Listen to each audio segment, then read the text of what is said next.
കോഴിക്കോട് പൂനൂരിലേക്കാണ്. പൂനൂർ പുഴയ്ക്ക് കുറുകെയുള്ള തൂക്കുപാലം അപകടാവസ്ഥയിലായിട്ട് നാളുകളേറെയാണ്. എപ്പോൾ വേണമെങ്കിലും തകർന്നു വീഴാവുന്ന അവസ്ഥയിലാണ്. അടിയന്തരമായൊരു പുതിയ പാലം നിർമ്മിക്കണം എന്നുള്ള ആവശ്യമൊക്കെ നാട്ടുകാരുടെ ഭാഗത്തുനിന്ന് ഉയർന്നു കേൾക്കുന്നു. പാലം നവീകരിക്കാൻ നടപടി സ്വീകരിക്കണം എന്ന് നാട്ടുകാർ ആവശ്യപ്പെടുന്നുണ്ട്. വിനോദസഞ്ചാരികളുടെ ഇഷ്ടകേന്ദ്രം കൂടിയാണ് വെണ്ണക്കാട് തൂക്കുപാലം. അതിനാൽ തന്നെ തൂക്കുപാലം നവീകരിച്ചാൽ വിനോദസഞ്ചാര മേഖലയ്ക്ക് ഇത് വലിയ ഉണർവാകും എന്നും നാട്ടുകാർ പറയുന്നു.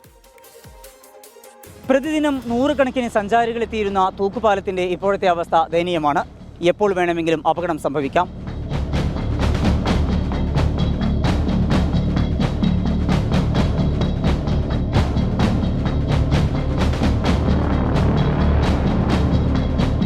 കൊടുവള്ളി മടവൂർ പഞ്ചായത്തുകളെ ബന്ധിപ്പിക്കുന്ന വെണ്ണക്കാട് തൂക്കുപാലം MP വീരേന്ദ്രകുമാർ MP ആയിരിക്കെ 2004-2005 വർഷത്തെ അദ്ദേഹത്തിന്റെ പ്രാദേശിക വികസന ഫണ്ട് ഉപയോഗിച്ച് നിർമ്മിച്ചതാണ്. 56 മീറ്റർ നീളവും 1.5 മീറ്റർ വീതിയും 15 മീറ്റർ ഉയരവുമുള്ളതാണ് പാലം.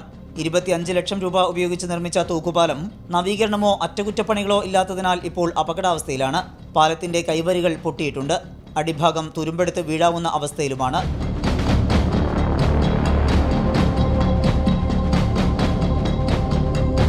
പല ഭാഗങ്ങളിലും സൈഡ് നെറ്റ് ഈ വിധം നശിച്ചിട്ടുണ്ട്. അവിടങ്ങളിലൊക്കെ കയർ ഉപയോഗിച്ച് കെട്ടിയതാണ്. ആ കയർ പോലും ഇപ്പോൾ മുറിഞ്ഞു പോയിരിക്കുന്നു. കൊടുവള്ളി ദേശീയപാത 766 യാത്ര ചെയ്യുന്നവരുടെ പ്രധാന ആകർഷണങ്ങളിൽ ഒന്നാണ് പ്രകൃതി മനോഹരമായ പൂനൂർ പുഴയ്ക്ക് കുറുകെയുള്ള ഈ തൂക്കുപാലം. പാലം അപകടാവസ്ഥയിലായതോടെ നാട്ടുകാർ ബോർഡ് സ്ഥാപിച്ചിരിക്കുകയാണ്. ഇതിപ്പോൾ കുറേ ദിവസമായി ഇവിടെ മുനിസിപ്പാലിറ്റിക്ക് എല്ലാവർക്കും കൊടുത്ത് ഓരോ പറയുകയൊക്കെ ചെയ്തിരിക്കുന്നത്. അപ്പോൾ ഒരു പറയും ടെൻഡർ എടുക്കാൻ ആളില്ല, ആരാ നോക്കാൻ ആളില്ല, അങ്ങനെയൊക്കെയാണ് മറുപടി കിട്ടുന്നത്. സംഗതി ഇതെന്ന് പറഞ്ഞാൽ ഭയങ്കര ഡേഞ്ചർ ആവുകയും ചെയ്തത്. കണ്ടമാനം ജനങ്ങൾ ഇതിൽ നടന്നു പോകുന്ന ഒരു സ്ഥലമാണിത്. 1/2 കിലോമീറ്റർ മാണ്ടി 3 കിലോമീറ്റർ നമ്മൾ റൗണ്ട് ചുറ്റി പറഞ്ഞ കിടക്കണമെങ്കിലും ഇവിടുന്ന് അങ്ങോട്ട് പോകണമെങ്കിലും. അപ്പോൾ എല്ലാവരും ഇപ്പോൾ മെഷീനായിട്ട് പെണ്ണുങ്ങളൊന്നും ഇപ്പോൾ ഇതിലെ പോലില്ല പേടിച്ചിട്ട്. ഞങ്ങൾ പിന്നെ ഓരോരുത്തരും ആണുങ്ങൾ ഓരോരുത്തരും മെല്ലെ മെല്ലെ മെല്ലെ കടന്നു പോവുകയ്യ. എന്താ ഈ ഭീഷണിയുള്ള പാലത്തുമ്പോൾ കടന്ന് നിങ്ങൾ എന്തിനാ കടന്നു നോക്കും പിന്നെ. അപ്പോൾ അങ്ങനെ ഞങ്ങൾ പേടിച്ചുകൊണ്ട് നടക്കുകയാണ്.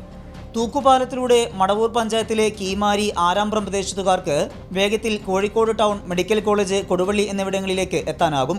കൊടുവള്ളി നഗരസഭയിലെ വെണ്ണക്കാട്, കുമ്മങ്ങോട്ട് എന്നിവിടങ്ങളിലുള്ളവർക്ക് മടവൂർ, കക്കോടി പ്രദേശങ്ങളിലേക്കും വേഗം എത്താൻ കഴിയും. സഞ്ചാരികൾക്ക് നിരോധനം ഏർപ്പെടുത്തിയതോടെ പ്രദേശത്തെ കച്ചവടക്കാർക്കും തിരിച്ചടിയാണ്. അപ്പോൾ അതൊന്ന് സെറ്റപ്പ് ആക്കിയാണെങ്കിൽ ബാനറൊക്കെ അയച്ച് നല്ല പാലൊക്കെ നല്ല പണിതൊക്കെ കഴിഞ്ഞാൽ നല്ല ആളുകളൊക്കെ വരും. ഇപ്പോൾ കച്ചവടമൊക്കെ അപ്പം കൂടും. ഇപ്പം വളരെ കുറവ്, ആരും നിർത്തുന്നില്ല, വണ്ടി നിർത്തുന്നില്ല. അപ്പോൾ വേഗം ബാനർ കാണുമ്പോഴത്തെ പോവുകയാണ്. കൊടുവള്ളി നഗരസഭയ്ക്കാണ് തൂക്കുപാലത്തിന്റെ പരിപാലന ചുമതല. അറ്റകുറ്റപ്പണികൾക്കായി ഭരണസമിതി ഫണ്ട് നീക്കിവെച്ചിട്ടുണ്ടെന്നും ടെൻഡർ നടപടികൾ ആരംഭിച്ചിട്ടുണ്ട് എന്നുമാണ് നഗരസഭയുടെ വിശദീകരണം. അപകടമുണ്ടാകുന്നതുവരെ കാത്തിരിക്കരുത്. നവീകരണ പ്രവർത്തനങ്ങൾക്ക് അധികാരികളുടെ ശ്രദ്ധയുണ്ടാകണം. വെണ്ണക്കാട് നിന്ന് ജെൻ കല്ലേശ്ശേരിക്കൊപ്പം സമീർ സി മുഹമ്മദ്, 24. പൊതുജനം കഴുതയല്ല സാർ. ഇനി വരാൻ പോകുന്നത് മഴക്കാലമാണ്. ആ മഴക്കാലത്തിന് മുമ്പേ തന്നെ ആ പാലത്തിൻ്റെ നവീകരണം വേണം എന്നുള്ള ആവശ്യം നാട്ടുകാരുടെ ഭാഗത്തു നിന്ന് ഉയരുന്നുണ്ട്. പുതിയൊരു പാലം എന്നുള്ളതാണ് അവരുടെ ആവശ്യം. തൽക്കാലം ഒരു നവീകരണമെങ്കിലും നടത്തിത്തരണം എന്നുള്ളതാണ് അവർ നഗരസഭാ ഉദ്യോഗസ്ഥർക്ക് മുമ്പിൽ വെക്കുന്ന ആവശ്യം. നിരവധി വിനോദസഞ്ചാരികളൊക്കെ എത്തുന്ന ഈ ഇടമായിട്ട് കൂടി എന്തുകൊണ്ടാണ് അധികൃതർ ഒരു അനങ്ങാപ്പാറ നയം സ്വീകരിക്കുന്നത്, തിരിഞ്ഞു നോക്കാത്തത് എന്നുള്ളതാണ് നാട്ടുകാരുടെ ചോദ്യം. അന്നുണ്ടാക്കി പോയി പിന്നെ ഒരു വട്ടം പെയിൻ്റ് അടിച്ചു, പിന്നെ ഇതുവരെ ഒന്നും ചെയ്യില്ല. ഇപ്പോൾ നിങ്ങൾ നോക്കി അടിഭാഗമൊക്കെ തുരുമ്പിടിച്ചിരിക്കണം. 24 മണിക്കൂറൊന്നും ആൾ സഞ്ചരിക്കുന്ന ഒരു പാലാണ്. ഇപ്പോൾ സ്കൂൾ തുറന്നാൽ കാണാം അക്കറുള്ള കുട്ടികളൊക്കെ ഇത് പോയി ഇവിടെ വന്നും അങ്ങനെ ബസ് കയറി പോകുന്നത്. തിരിച്ച് വിട്ടും പോകുന്നതിൽ തന്നെയാണ്. എന്തെങ്കിലും ഒരു അപകടം ഉണ്ടാകുന്നതിൻ്റെ മുന്നേ അധികൃതരൊന്ന് കണ്ണ് തുറന്നാൽ നല്ലൊരു കാര്യമായിരുന്നു. ഇപ്പോൾ സഞ്ചാരികൾക്ക് ഇതൊരു ബുദ്ധിമുട്ടാണ്. വൈകുന്നേരങ്ങളിൽ ഒന്ന് റിലാക്സ് ആയിരിക്കാൻ പറ്റിയ ഒരു ഏരിയ ആയിരുന്നു. അപ്പോൾ എത്രയും പെട്ടെന്ന് നന്നാക്കിയാൽ എല്ലാവർക്കും ഉപകാരമാണ്. നമ്മളെ വീട്ടിൽ കീഴിലാണ് പോലെ. അപ്പോൾ ഈ കമ്പിയൊക്കെ പൊട്ടിയതുകൊണ്ട് ഭയങ്കര പേടിയില്ല നടക്കാനൊക്കെ. ഇത് എത്രയും പെട്ടെന്ന് ശരിയാക്കണം. ഇപ്പോൾ ടൂറിസ്റ്റ് ഇല്ല, ഒരുപാട് കച്ചവടക്കാർ, അങ്ങനെ പല ആൾക്കാർ ഇതിനോട് ചുറ്റിപ്പറ്റി ജീവിക്കുന്ന ആളുകളുണ്ട്. അതൊക്കെ അതായത് ഈ നാടിൻ്റെ ഒരു ലാൻഡ്മാർക്ക് ഇല്ലായ്മ ചെയ്യാന്ന് പറഞ്ഞാൽ അതൊക്കെ ഒരു എന്താ ജനങ്ങൾക്കത് എത്രത്തോളം പ്രതികരിക്കാൻ കഴിയുമെന്നുള്ളത് അറിയില്ല.